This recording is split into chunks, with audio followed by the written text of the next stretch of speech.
thank you everybody for joining us. Noon in New York, 5 p.m. in the UK. It's exciting to have you here for our session today, and I'm really looking forward to introducing you to some incredible guests that we have today to talk to us, but also to hear some of your thoughts as we go and to get your questions. So please feel free to use the chat if you like to do that, and you can also put questions in the Q&A, and that's a way we can operate, so we can get your questions going in that way as well. Jason from Leeds, I'm impressed to see anyone from the UK who turns up in competition with the England-Germany soccer game today, then congratulations. But for those that couldn't make it, we should be recording today. And I should say we are recording today's session. So if we do call you on screen at the end to get your questions asked, then please remember that we're recording. So hi everyone, and welcome to Innovation IRL, brought to you by Gray Consulting and Gray. My name is Leo Rayman. If you haven't met me before, I'm your host for the show this evening for the next just under an hour or so. For those that don't know us and who we are, Gray Consulting is a design thinking-led growth and transformation firm, part of WPP. And we help people, teams, and businesses really make the leap from disruption and uncertainty into purposeful and sustainable growth. So before I introduce our panel tonight, I'd like to let you know that we definitely are going to record this, and that we will make time for Q&A at the end. So we'll speak to our wonderful speakers, and then I'll ask you guys to jump in with questions. So do get them ready and bring them on. So what do we mean by Innovation IRL? What do we mean by that? What's it all about? Well, the whole series, the whole way it was designed really is to talk about real life innovation, not the sort of stuff and, as we say in England, the guff that everyone repeats endlessly whilst executing and implementing very little kind of real and successful innovation in their businesses or in their organizations. Or worse, even doing something which one of my colleagues, Rich Giddings, recently promoted, Rich Giddings, likes to call innovation theatre. In other words, a nice day out for the department, and good for post-it note manufacturers, but it's just a long list of distractions that that no one can really make head nor tail of. So what we want to do in this series is look at the human, the big behavioural and truthful experience of innovation in all its guises, and we want to get our hands really dirty and get into it properly in this series and get to grips with it. So today's theme, and the first of them, is risk.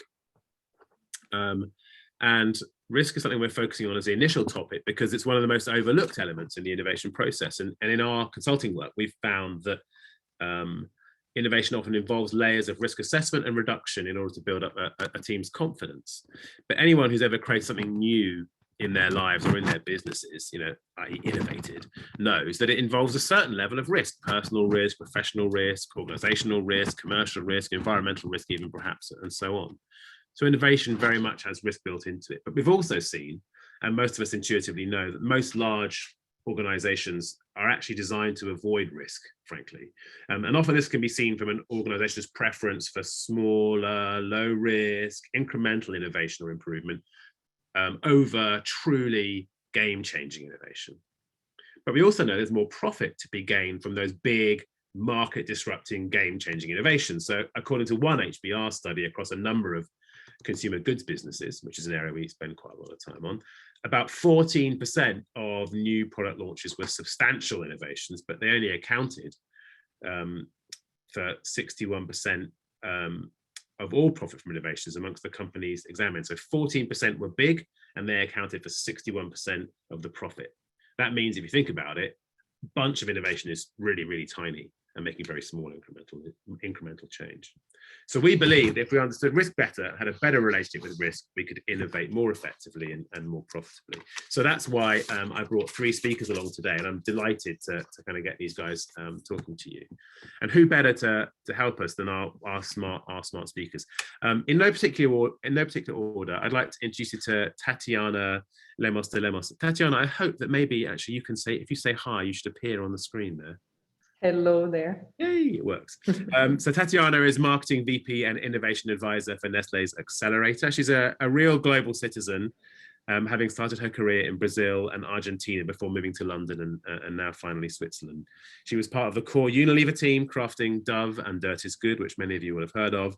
And after developing an interest in investing in startups, mostly due to her 25-year-old son, Darby, it was just natural to move to the Nestlé Global Innovation Accelerator 18 months ago to work with hybrid teams of internal talent, students and startups to deliver innovation from lab to shop in 6 months.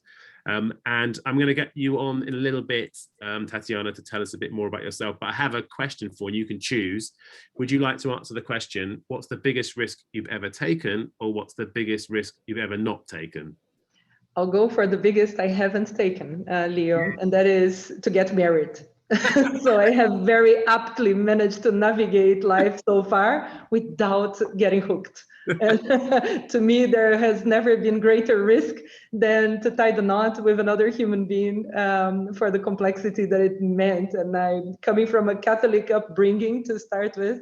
I've always considered that to be a death sentence. It's like, if it doesn't work, then I am tied to this till death tears apart. That wasn't what I was expecting from you. I love it. Okay, guys, so you know what we're going to get. Tatiana's going to bring us some fresh thoughts in a bit, so be ready for that. Now, Andrew, are you there? Yes, hi, I'm here. Hey, it's working great. So Andrew is VP of Design at GSK, the global healthcare and pharmaceuticals company. He has 30 years experience working across all aspects of design and innovation across consumer packaged goods, most recently in wellness and in healthcare. His roles have spanned Novartis Consumer Health, Reckitt Benckiser, big firms that you'll all have heard of. He also founded and ran his own design and innovation agency for several years, which, as we all know, is incredibly tough, hard work. And I was going to ask the same thing of you, Andrew. What's the biggest risk you've taken or not taken, whichever you prefer to dive into? So I think that it's easier for me to do the biggest risk I took. And I think that's the giving up a perfectly good job with a pension and health insurance and starting your own business, which is just a nuts idea. But it's probably the biggest thing that I've done. But equally, one of the most exciting things I've done. Lovely. Fantastic. So we'll talk a little bit about that and the rest of your experience in more recent roles, perhaps in a little bit. And last but not least, I'd like to introduce you to Michelle Wooker. Michelle, are you there? Hi, everyone. Yay, it's working. Michelle joins us from Chicago. I think that's right, isn't it? Where Chicago, warning us that you may have to be running down to the basement if there's a tornado alarm. So hopefully that won't happen. We've had 2 in the last week already, so fingers crossed. The sky is not looking promising, but I'm ever hopeful. My only question is, will your Wi-Fi work in the basement so you can carry on, do like a live tornado escape? It'd be very impressive for our event. It depends on whether it hits the cell towers or not. Oh God. Okay, we're going to get you done quick. So Michelle is best-selling strategist and best-selling author. She coined the term grey rhino for obvious, probable, impactful risks, which are surprisingly likely, but not condemned to neglect. And the metaphor has moved markets, shaped financial policies, and made headlines around the world. And Michelle's 2019 TED Talk has already attracted 2.5 million views, slightly less than we're expecting this evening, actually. And she's the author of 4 books, including the global bestseller, The Grey Rhino, How to Recognize and Act on the Obvious Dangers We Ignore, and her new book, which we'll be talking about this evening, which is You Are What You Risk, the New Art and Science of Navigating an Uncertain World. She's a former media and think tank executive who began her career writing about emerging market finance, and Michelle's also founder of Chicago-based strategic advisory firm, Grey Rhino and Company. So without further ado, shall we dive into it then, Michelle? We're going to talk about how risk works psychologically, behaviorally, and how we can improve our relationship with it. But I thought we'd start with 2 things which we picked up when we looked at your book, and my colleague Sebastian, who helped concept tonight, has been instrumental in doing this, which is when you talk about risk fingerprints and risk ecosystems, can you help us understand what they mean and why they might be relevant to us? So the risk fingerprint is the set of things that go into your risk decisions. It's your innate personality, your experiences, your environment, your peers, your habits, even the temperature in the room. And this set of things, like your fingerprint itself, are unique identifiers. And your risk decisions identify you to the world just as much as a fingerprint on a wine glass at a crime scene. So when you take risks, every choice is a risk, every risk is a choice. Those things identify you to the world, but the things that go into that fingerprint are the things that really define you, that say who you are. And that's where the title came from. You are what you risk. And the risk ecosystem is you could think of it as a risk fingerprint for a society or for an organization, but it's the set of things that enable you to take good risks or encourage you to take bad risks or don't discourage you from that. On a policy level, it can involve rules and regulations. In a company, it can involve culture. And my point is really that your own risk fingerprint can't be separated from the organizational culture around you, from the bigger societal influences, and that there's a feedback loop between your own risk fingerprint, your organization's risk fingerprint, and the ecosystems that we create around those to basically encourage or discourage certain kinds of risk taking. So that's interesting. So does that mean I'm not, or anyone on this call, I suppose, but we are not as free to make the choices that we think we are? In other words, we're swimming in a kind of an ocean of decisions that have already been made, or cultural kind of rules somehow, or subtle rules that we can't even see, that determine the risk that we're taking? It's a great question, but it's really about how aware you are. You can make a choice to think about why you're making the decisions that you are, and you can change some of that. I mean, obviously you can't change your innate personality, or you can't change, exogenous events that just happen, you don't have control over, but you can change the people you hang out with. You can change your habits. You can change processes. You can change your relationship with risk itself and with the people around you. So, there are certain things you can control. You can control if, say, you have spicy food for lunch, that's actually going to change your risk decisions. You're going to be more risk seeking for a few hours after that, whether or not you actually like the spicy food.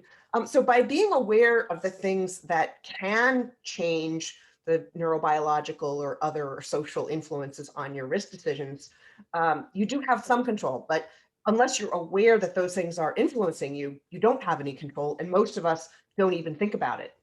So, I mean, and that's like a perfect segue to my next question, really, Michelle, which is what is changing about, if we don't think about it, or if we are thinking about it or aware of it, what's changing at a global or a societal level about the way people think about risk, perhaps in the light of recent events that have occurred? It wasn't a good year for a lot of things, but it was a good year to be thinking about these questions as I was finishing the book when it just came out in April. And it feels like so many of these things are out of our control. And in fact, in the process of researching the book, I stumbled on the work of the late German sociologist Ulrich Beck, whose work is amazing. You have to sort of wade through a bunch of sort of turgid German academic prose that doesn't benefit much from translation, but has unbelievable flashes of brilliance throughout. And his main point is that, in the beginning of humankind, the big risks were a boulder is going to fall on your head, or a wave's going to wipe you away, or you're going to get eaten by a mountain lion, or some sort of strange prehistoric animal. And then we get modernity, which allows us to reduce a lot of those risks. I mean, you've got air conditioning, you've got all sorts of technologies that control nature. And then we're in what he calls a second modernity, which is when a lot of the biggest risks are things that are actually caused by human activity, that are creating unintended consequences.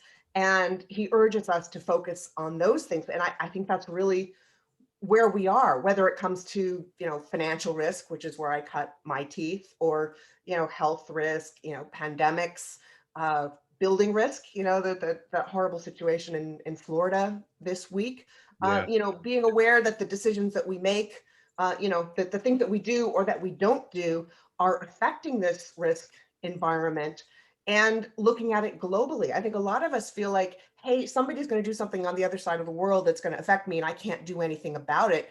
There's a real impact on how much control, how much power we feel we have to affect these risks. And so that's a very important point, that how much control you have over something affects how risky you see it being and what you're willing to do or not. And so we need to really rethink the kinds of risks that we're facing, but also our own responses to those, and how the feedback loop works between those.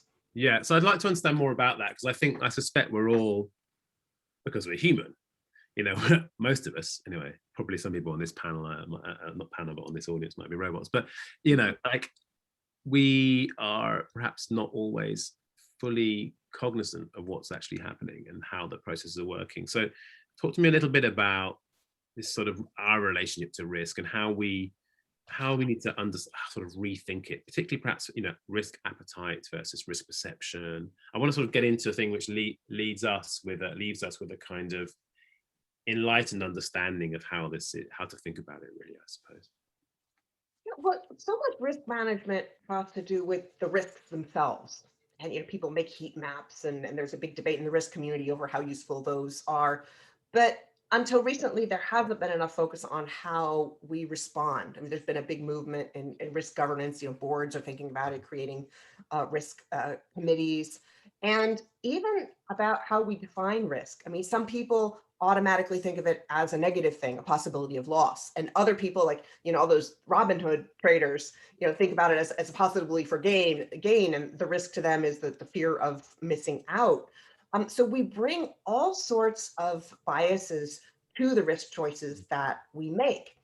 And most people look at risk, they say, well, here's the objective risk. This is, you know, there's a 30% chance it's going to rain. But what they don't think about is that different people read that probability differently, and people react to it differently. I mean, there's some people who say, oh, 30% chance of rain, I better bring an umbrella. And other people who are like, 90%, I'll take a chance. It's probably not going to. And then, you know, because most humans think about risk in a binary way. It's like, it's either going to happen or it's not. And so your risk appetite is, you know, how much risk you're willing to take. But the problem is that it's not the same depending on the person and the risk. I mean, I'm 5'3.5", which I round up to 5'4". You know, for me, walk down an alley, a dark alley at 3 a.m. is a very, very different risk from a, you know, 6'4" tall linebacker. Right.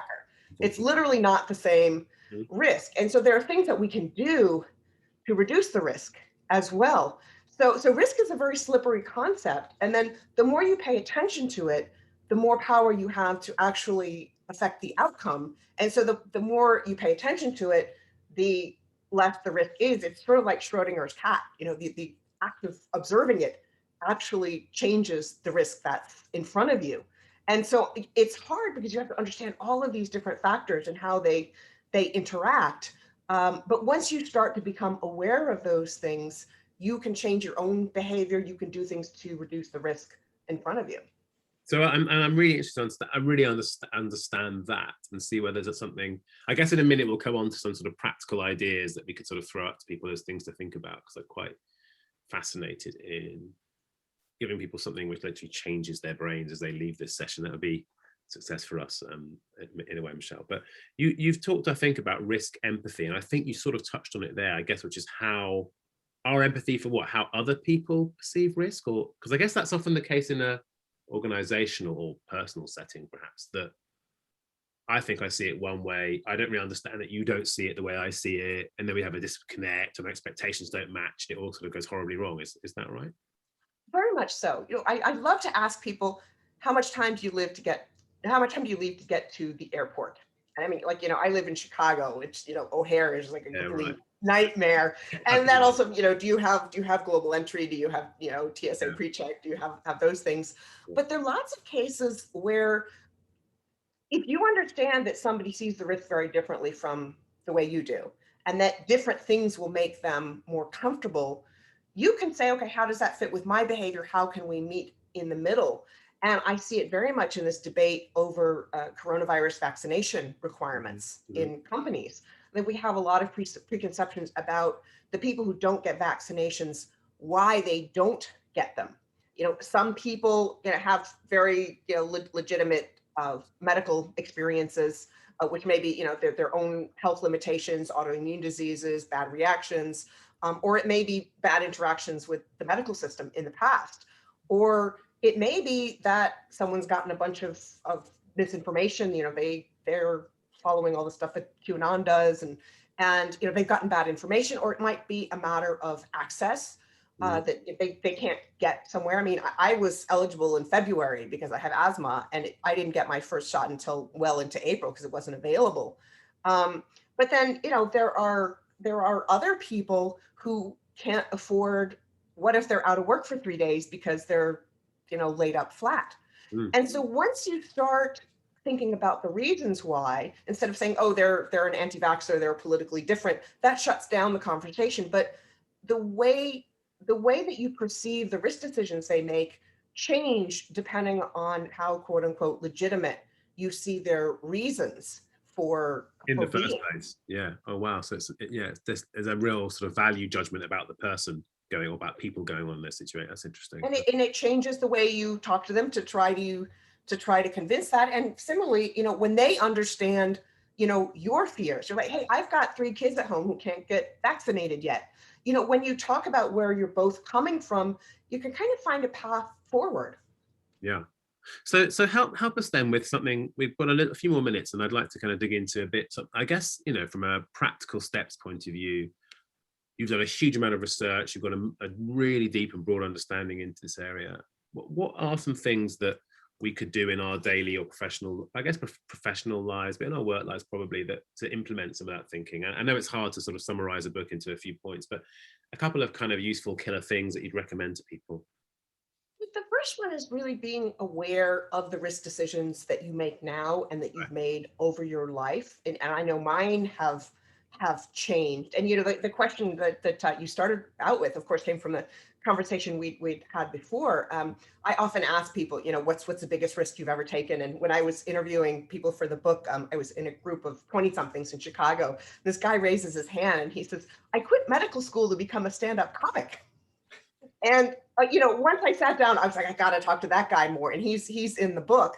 And it actually turned out that, you know, medical school was the quote unquote safe choice, but he was not great at it, and he was miserable, and he was horrible. And so actually the better choice was to go and figure out, it involved a lot more uncertainty, but, you know, figure out what he really wanted to do. And then I raised this a lot, and journalists started coming back to me. They're like, okay, Michelle, what's the biggest risk that you've taken?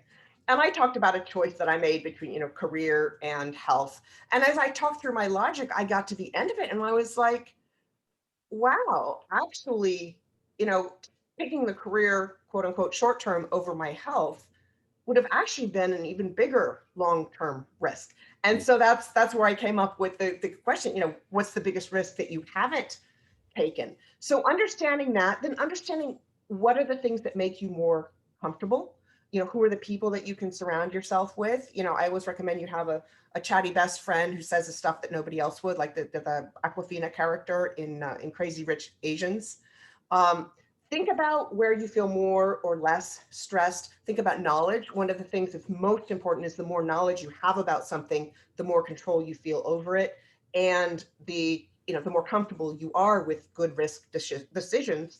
And understand your own biases. Do you automatically think that risk is a bad thing or a good thing? Or, you know, does it depend? And I always get people to ask themselves, okay, riskier than what? So there's lots of questions. It starts really with awareness. And then once you're not just one person, but when you have a group of people who are thinking that way, it makes it so much powerful as a team and allows you to take the risks and sort of dive into uncertainty that leads to innovation, that leads to these big breakthroughs. So I love that. I think that, I mean, amongst many of the things that I'm taking out from our conversation so far this evening or this afternoon, if you're in the States, is just how personal the take is, how there perhaps are no absolutes, and therefore the ability to marshal and handle yourself as a person and to understand others and even understand yourself is going to be a critical component to being successful in any kind of innovation and creativity, be it corporate or otherwise. Michelle, I think we're going to introduce Andrew now, and then we'll come back and we'll take some questions from the rest of the room, and we can get a bit of a dialogue going. So Andrew, are you there? Yes, hi Leo. Cool. So Andrew, we'll get into risk a little bit, but I thought I'd ask you about something that I managed to get you going on before when we first met on video, which is about do you have like an innovation bugbear or innovation theatre bugbear that kind of winds you up? Yeah, I think there's an innovation feeling that it should be fun and it should be about beanbags and Haribos and bouncing around the room. And I think it's really hard work. Yeah, if you want to come up with great ideas for an organization, it's not about the Haribos and the beanbags. It's about really hard work. And so I think that's a real misconception, that people turn up going, this is going to be a fun 2 days out of the office. No, this must be the most difficult, tough 2 days of the year. Why do you think it? Do you think it's just the way in which innovation was presented inside corporates in the past that led it to? Because I think most people do think about it a bit like that. You know, it sounds like an exciting.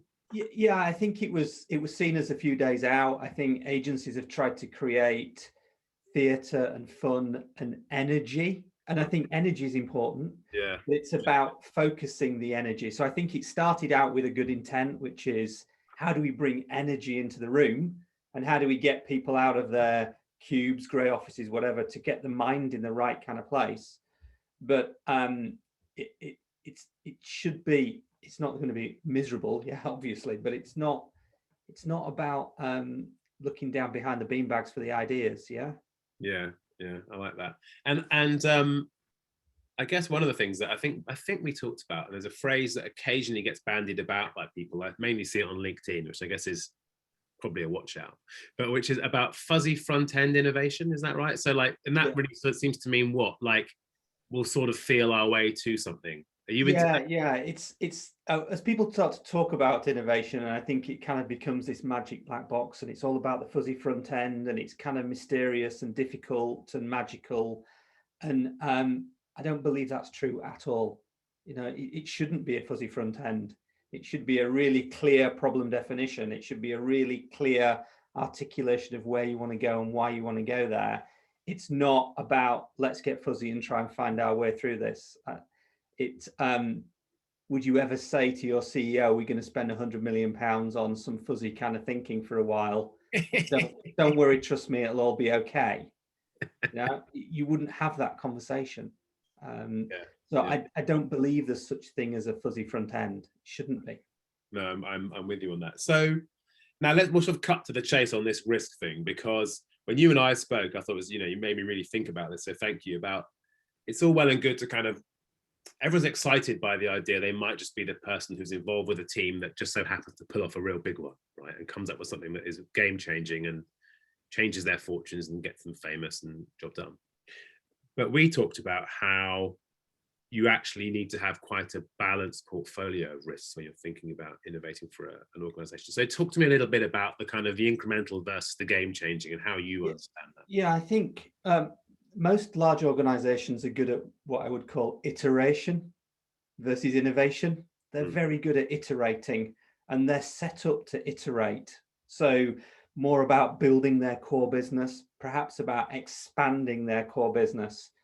They're not necessarily set up to disrupt their core business. Therefore, all of their metrics, all of their process is really built for iteration. And when you want to work on a more disruptive innovation, you need different metrics.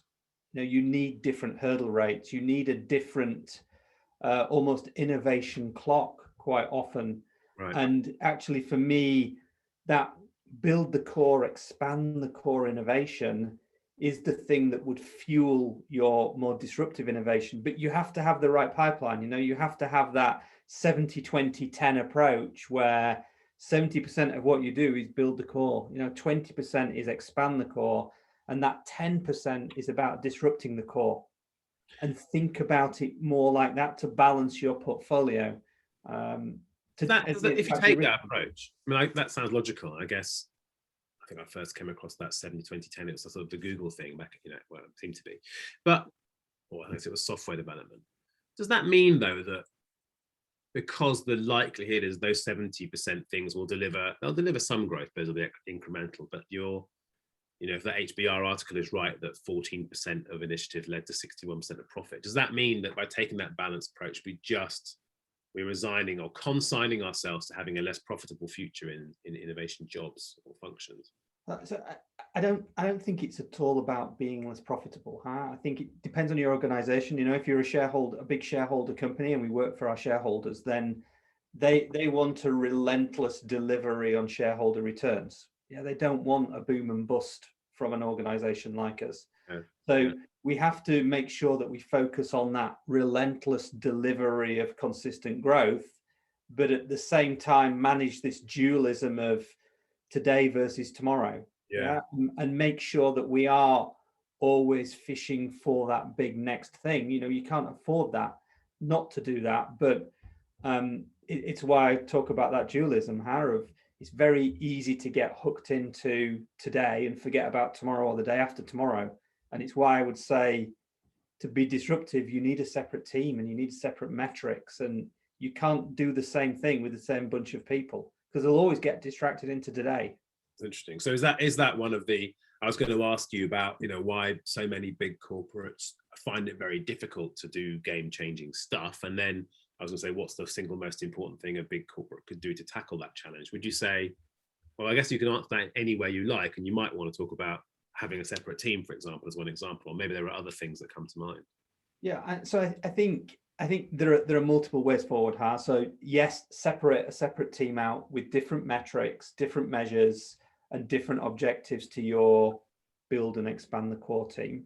Yeah. There companies who will go, well, actually, we're just never going to be good at this, so we will go and buy those small startups. Mm-hmm. Yeah, we'll go and buy it, and then we'll incubate it. Lots of companies who will incubate startups and then bring them in or spin them out. I think both models work. You know, I've seen both things work, and I think that to do that innovation well, it is about spread betting. I think you should do a little bit of incubation startup. I think you should do a little bit of concept lab type of future vision kind of work. You should be working with universities. You should be talking to Fred in the shed who's got an idea. Right. I don't think there's a way. Yeah, I think if you are going to be successful, you need to do multiple ways, particularly for the disruptive piece. Yeah, and one thing sorry, carry on. No, yeah. And one of the things we talked about then is how would you incentivize risk taking appropriately? I don't know whether that's something which you have a view on, but I remember we did touch on it when we sort of first talked. Yeah, so I think you have to incentivize slightly differently for the really disruptive stuff. Yeah, it has to be longer term. It has to be about incubating ideas, and it has to be about that start small prototype kind of metrics versus, have we got a concept test that's going to give us this score on an idea that's going to give us this claim? Yeah, it's a very different thing. So I also think you need different kinds of people. Yeah, I think the people, a little bit to what Michelle says, you know, you have a certain fingerprint of a kind of person that you are, and there are some people who are really good at that very disruptive kind of innovation. They think in that way, and they're not the same people that you want to put on your £1 billion brand that needs to grow at 6% next year. Yeah, that you will fail miserably. Yeah, so I think picking your team, I would say, completely agree with Michelle. It's a team sport. Innovation's a team sport. Most of the best ideas have got many fathers and many mothers, and therefore, and across that team about de-risking, you need the person in the corner who works in the legal and regulatory team who is very black and white about things. They're brilliant. Yeah, but you also need the more entrepreneurial kind of person. But I do think it's a different mindset for the disruptive innovation team. Yeah, I get you. I think that's a very interesting way to sort of think about a much more structured, strategic approach to it, which I think is why. Yeah, I think as you hire people in, you need to be assessing them and hiring them in a way for those kind of skills. Yeah. You know, if I go on. Well, I keep going, though. I'm interested. No. If I were interviewing people for a disruptive innovation team, you know, in the interview, I'm going to ask them questions like, what can you do with a house brick other than build houses? And if you can give me 50 plus answers, you're probably going to get a job. Yeah. So you've heard it here first, guys. If you're applying, I need answers for house bricks or cotton buds. You know, one of the things I really wanted to talk to you about, and maybe we'll take this question and then you'll take this question, then we'll move on to Tatiana and then come back at the end and bring it all together, because there's a connection point here, really. But there is that kind of mantra that was kind of Silicon Valley-esque about, you know, fail fast. You've got to get out there, you've got to do stuff, it doesn't matter, just smash it out, see what happens. That's kind of considered like an innovation mantra, or has been by a lot of people for a long time. How do you reconcile that sort of reality, that sort of perception, with the truth of being GSK? You make drugs, you make medicine, you do things that really matter to people on an important physical, emotional basis. How do you square that sort of that tension in a way? Yeah, so I think, so we completely embrace that thought. Huh? For me, that's about prototyping. Mm-hmm. And it's about, we would say we want to build ideas with consumers for consumers. But there are some things where we have zero tolerance for risk. Yeah, if it's about people's safety, it's about pills you put inside your body or creams you put on, we are not going to take any risk with that. But are we going to prototype our thinking about a direct to customer model for sales? Are we going to prototype our thinking about some kind of wearable to help you quit smoking? Absolutely. Yeah. So I think it's about where you do that, because you can't broad brush everywhere when you work within our industry. But it doesn't stop us testing and learning and prototyping and building as we go. There are just some things where you simply don't go there, which is okay. Yeah, I understand. So thank you, Andrew, for I feel like when we spoke before and this evening again in much more detail and more depth, really, you've really helped us understand how to map innovation and see it as a nuanced thing. It's not one thing, it's not one person, not one team, it's not one mindset. It is, to use one of the words from Michelle's book, the squeaky wheel in some teams, and then you want a different kind of person in another, and having just a very balanced, strategic perspective about how we approach this. I think, just to kind of close that out, when big companies recruit people, they have exactly the same way of recruiting everybody.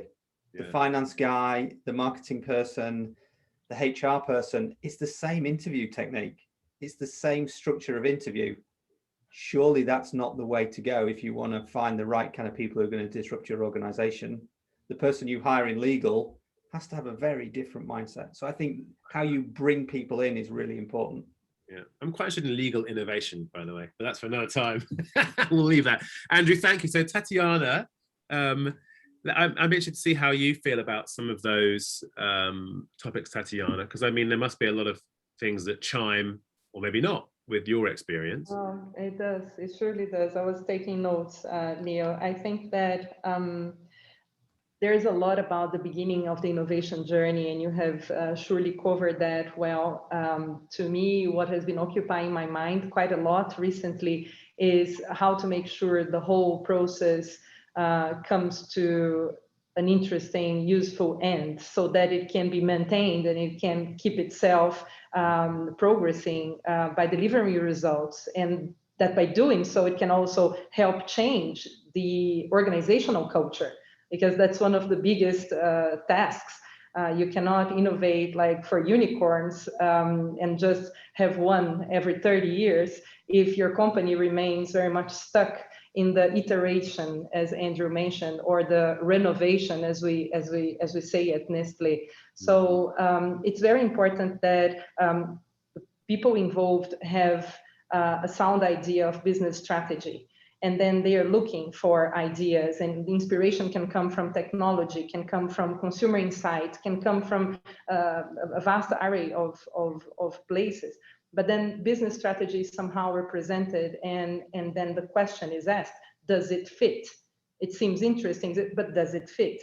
And then it might be, and actually the most interesting ideas potentially are those that don't so easily answer that question. So they don't fit standard categories. They might be opening new categories, but they are pitching for some occasions that you are traditionally pitching to. So the occasion is changing, the habit is changing. And if you don't get yourself into new ways to deliver to those jobs to be done, you're going to be dead. So if the answer is it doesn't really fit, but it talks to something you're interested in today, then the next question is, how big can it be? Because if you have a good sense of potential for that, like, and this is what I believe, people who work as hybrids in innovation teams between the business and the innovation teams, they must have business acumen, and they must have the ability to see the future with that innovation in place. They must very clearly be able to see what kind of impact that would have, and then excite the business about it, like take them by the hand and really take them to that new place where things are better and businesses are bigger because of this innovation. But then you must really be able to make them understand through their own metrics what that means. So is it going to disrupt competition? Is it going to give you first mover advantages in a sense that your costs will be lower forever? Will it build to your pioneering image? And that will result on an impact on your stock prices, for instance. So you gotta translate that. That's why this image of the hybrid is so important. You gotta be able to nurture innovation where it is being born, but you must be able to reconnect with the business and make sure that they are following suit and that they learn by following suit. And of course, this example comes from my experience in an innovation accelerator, which is at part lateral to the organization. It's protected from the organization, but at the same time, it's sponsored by the organization, and businesses sponsor individual ideas that can come from students, can come from startups, can come from internal scientists that have never pitched for an idea commercially before. And as that happens, business will be transformed over time, because it will be taken through this very intense journey of 6 months from lab to shop, for instance, that is quite transformative. So I think it is this like state-of-the-art innovation in big corporations such as Nestlé or GSK, as Andrew was saying, is really this play between amazing insight and thoughtful vision of the future and the current state of affairs, and how do you connect those two and help them walk together? How can you really connect the dots? It's painful, but it's the only way by which bigger innovation will be born. It's tougher to get there, but bigger innovation can be born, and the culture can be changed over time. So I quite like, I'm going to catchphrase what you said about where the accelerator sits in, at least in Nestlé world, which is a kind of balancing protected but connected. And I guess there's also that, and I guess the reason why it has to be protected was to enable a slightly different attitude towards taking risks or thinking thinking in a fresh way about new problems or future problems. How do you really handle that? How can you ensure there is some fresh and risk-taking mentality in the accelerator of a corporate entity, rather than it just being like a bunch of the same old thing, in fact stuck into just a different room with better jeans and sneakers on a Wednesday? Like, how do you do that? Imagine, this is why it's so important to be in this place in between, in this position that gets you to be a hybrid, like a jack of many trades. You're at one hand coming with business expertise, hopefully from different businesses within your organization, and then you have scientists pitching on something they have been working for 15 years, but they never really allow that to see the light of day in a more coherent, well-rounded way. But they are forced to do that because they now know that they can pitch and they might have their big chance in life by doing that. Then you have students who can pitch in too. And that's an open door. And you have startups that can ask to be supported. And no matter which entering door it is, it's always going to be a hybrid team of specialists and internal talent and all the infrastructure that will support you whilst allowing you to drive further with your idea, protected by a certain methodology. So you keep consumer focused all the time, eye on the ball. And as you iterate with your stakeholders, you educate them. So there's a lot of clash as it goes between the truth that comes from the idea and the consumer and how the consumer interacts with your idea and what the business understands, what the business believes is right, what the business has always known. But it's this, again, hard, tough exercise of moving together. It's like a play of moving parts that will finally get you to a better place, a place where great innovation can happen, but sizable still. So when you describe it like that, you make it sound like to be successful in that sort of world, and I guess everyone who's tuned into this talk is keen to in some way see more of that in their life, or be part of that, or support their clients or their agencies in doing that stuff. But it doesn't presumably suit everybody. And we talked with Michelle earlier about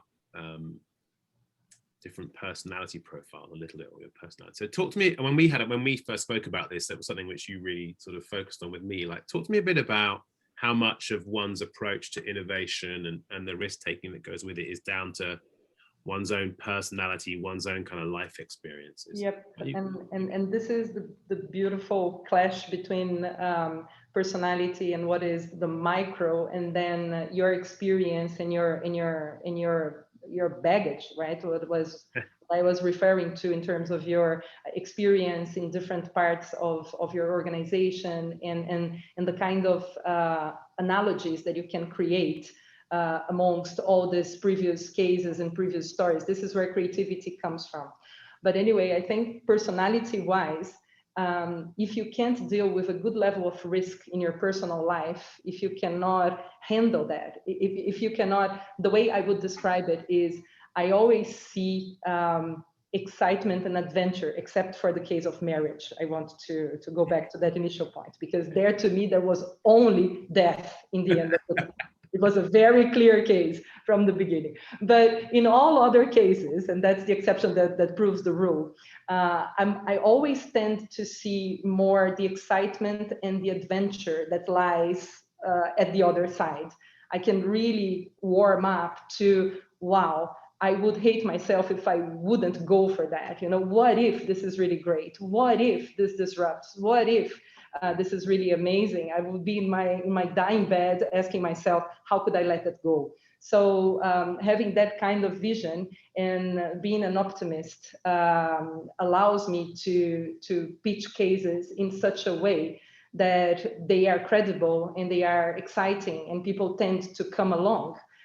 So there's all kinds of words like this associated when people give me feedback, but mostly I think it is important that you have a positive attitude towards health in your own life. Well, what I didn't tell you is that I took a big risk when I was 22 and I became a single mother. So that was huge, and that was a water divider in my life. Like, it would be so much easier not to, but I decided to, because of this element of how would I know if I wouldn't do it? How would I know that person? So this is mostly what drives me in life, through expatriations and through positions that were not there before, that I have to create myself in business environments. And I quite like that. So I think if you have that kind of personality and you create a career for yourself where you can become this multifaceted, very experienced lateral thinker, you can really be this bridge between the traditional business and the initiators of innovation, the ones that are connected to insights, to technology, to whatever have you, and enable. I see myself as an enabler of innovation in large organizations. So is there anything that I can do, and it's not really me, I mean, when I say I mean we the audience, we the people, what can we do? What could we do to make ourselves more? Have you got any suggestions of how we could be better at taking interesting risks, like the ones that you've talked about? I mean, I do. is there a way of doing it? I totally do. I think, again, going back to that initial point of my last answer, I think if you cannot take risk personally at a healthy level, you will not be able to be an advocate for healthy risk within your organization. So my recommendation or my suggestion would be, what are you doing at your life today to embrace more risk, to embrace more of the what if mentality? There is this very simple exercise that a friend offered me 10 years ago when I left Unilever. So that was my first big disruption career-wise. And she offered me that I would always accept invitations whichever weird invitations they would appear to be, except if they could potentially harm my health, like harm me physically or bankrupt me. But if those were not the case, then it's ridiculous. Go for it. It's going to expose you. Go for it. I've never done that before. Excellent. Go for it. So I think you got to work yourself out so that you can be at a more comfortable level, and then you can help people be at a more comfortable level themselves. Yeah, I mean, that's brilliant. So thank you, because I think you've helped us to not understand both the reality and the tension that exists in a very personal way, I think, between, you know, the desire to push and drive and create something new versus and be a free thinker, and then connecting that back to the reality, the lived reality of a business that has to succeed and has to do it at scale, and has to do it with rigor and discipline, and with a kind of clear eye on the consumer or the customer or whatever, that the outside world at all times rather than the inside world. And then sort of bring human. If you allow me to one final remark, I guess as innovators, I would also love to echo the idea of separating ourselves from the fuzzy front end and all the romance about great brainstorms and stuff like that. Our real role and responsibility is to make sure great innovation that is sizable enough can come to play. Breakthrough, sizable innovation. And that is much harder and much more to do with strategy and the right questions and being this hybrid and this connector than about all the romanced aspects of innovation and creativity. No, I love it. So now I'm going to try the new Q&A function in my new upgraded Zoom. God knows if you guys have managed to make it work. I'm about to click into it. So I think we might try and take some questions. I don't know whether we can get people on screen, Emily and Sebastian and Rich, whether it was easy to figure that out or whether we just want to read them out. What should we do? Have anyone upvoted any of the questions? Oh, they have. Should we take Risham? We talked about that. I think it's a really interesting one. Risham, Nadeem, you're there, I think. Shall I read it out, or do you want to come and try and answer it? And if it's possible to do that, gang, is it possible to do that? Can we get Risham on? I think I've just given him speaking ability, so hopefully he's still there. Or not. Risham? I'm going to read it out. So have you found that, and this is for all of you really, maybe Michelle, you'll take this first if you can, and because I know you haven't spoken for a while, but have you found that certain upbringings or life experiences lead to a higher or lower risk tolerance? So the way some studies have identified immigrants to be more entrepreneurial than non-immigrants, for example. That's such a great and complicated question. Actually, well, with immigrants, in many cases, it comes down to this, you know, riskier than what? In many cases, it's a matter of the choices in front of you. In many cases, you know, immigrants tend to be more entrepreneurial because if they're in a new country, they don't have the existing networks, or, you know, the networks they do have are for businesses within those communities. The other evidence is all over the place, whether, you know, birth order or shocks. One of the things I found most interesting is that some people get a big shock and it makes them much more risk averse. And other people go through that shock and they're like, well, I made it through that. I can make it through anything. So your underlying personality and the habits and the support system that you have around you affect how you're going to react to a particular situation. So unfortunately, it's kind of, it depends. Funhouse mirrors answer again. Tatiana or Andrew, do you have a view on that question from your experience? Not one for you guys? No keen takers. Andrew, no? Yeah, I mean, I think I think it's got to affect your upbringing and to affect your risk profile. I think also, have you been burnt or have you not been burnt in taking risks as you grow up as well? It's bound to affect you, for sure. Yeah. So we'll move on to another one then. So Hari Bennett asked a question that I like the look of here. And again, Michelle, I might start with you and then Tatiana, Andrew, see if you fancy it. It's the one which is a disproportionate understanding of risk linked to anxiety. I guess I'm not going to try and interpret what Harry says. What do you think, Michelle? Is that something which you can relate to, the idea of anxiety? There's a great tool that I'm obsessed with and write about in the book called the Risk Type Compass, out of a group called Psychological Consultancy in Tunbridge Wells in the UK. And they've got, you know, like a real compass, there's sort of, you know, 8 points, you know, 4 main poles and the mid poles based on big 5 personality type psychometric analysis. And the main poles are how anxious or calm you are, and how impulsive or methodical you are in dealing with risks. And there are all sorts of different combinations of those. And there are also how closely you hew to any one of those. So anxiety definitely shapes your reaction to risk, but the habits that you take can make you more or less anxious. And that actually goes to the impulsive or methodical. So you can move that equation a little bit depending on the habits you develop, depending on the safety system, the financial backing, the social network that you have, the knowledge, your education. Yeah, I understand. Anything else from Tatiana or Andrew on the relationship and anxiety and risk and innovations? Does it ever come to mind for you guys, or not really?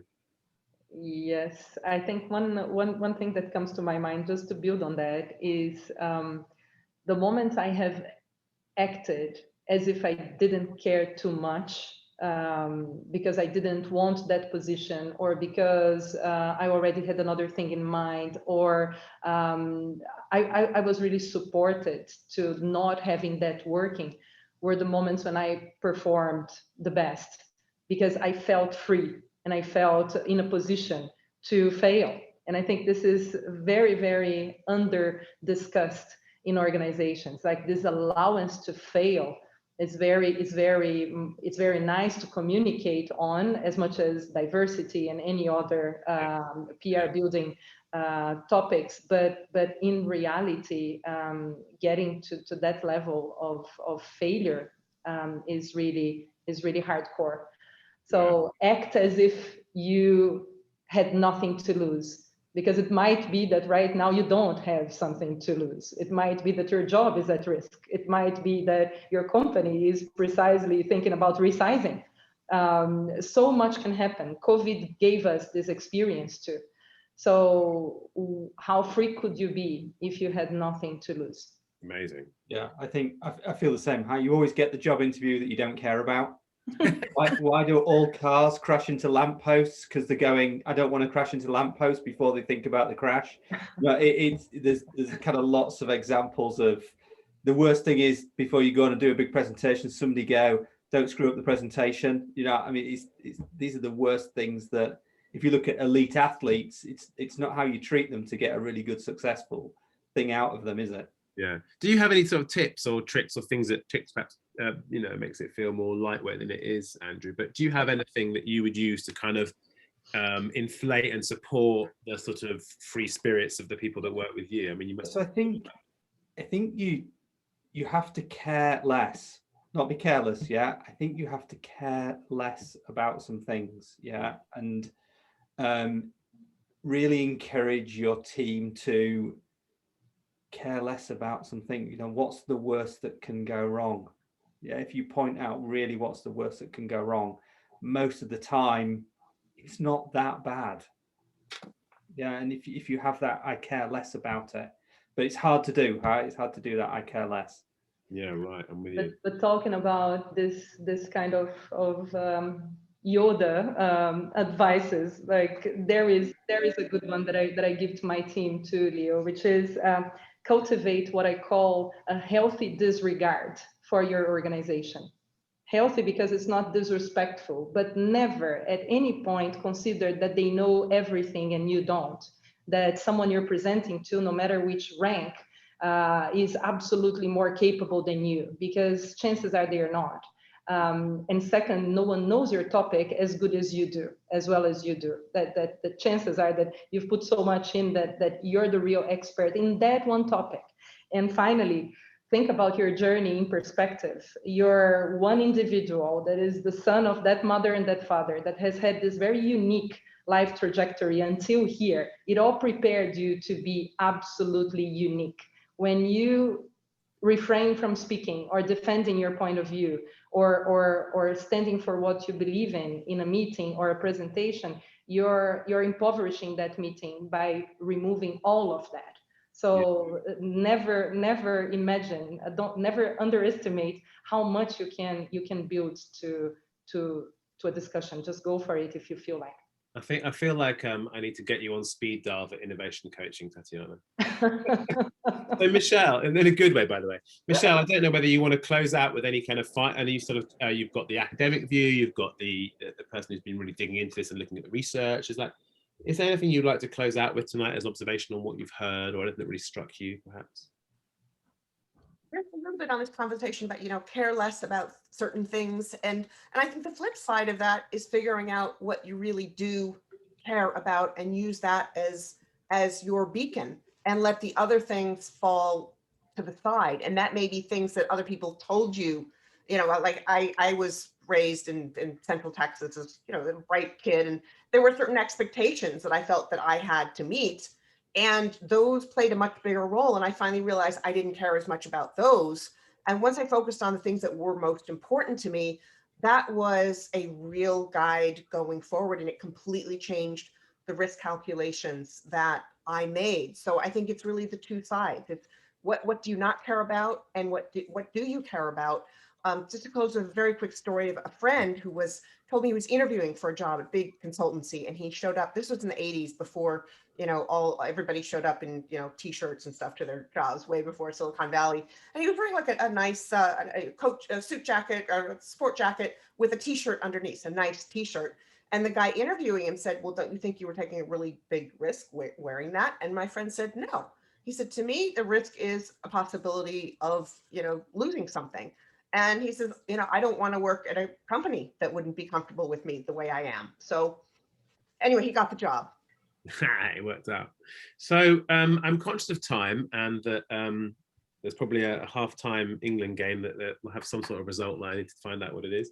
So anyway, listen, I want to say, first of all, thank you to our incredible panelists this evening, Michelle Wooker, Andrew Barraclough, and Tatiana Lemos de Lemos, coming to us from all over the planet on a Wednesday. I'm losing the sense of time. And I also wanted to thank all of those of you that came along today and asked questions. I'm sure we didn't get to all of them, but we'll do a follow-up by email to most of you that have registered, and we will tackle some of those themes. And I would urge you to buy and look at Michelle's book, which is available, and which we can find out more about, because I think we can really explore that. But and we'll do a little write-up to capture some of the key outtakes and insights from the session today, so that you can log that and keep it in your journal. But I really feel like, I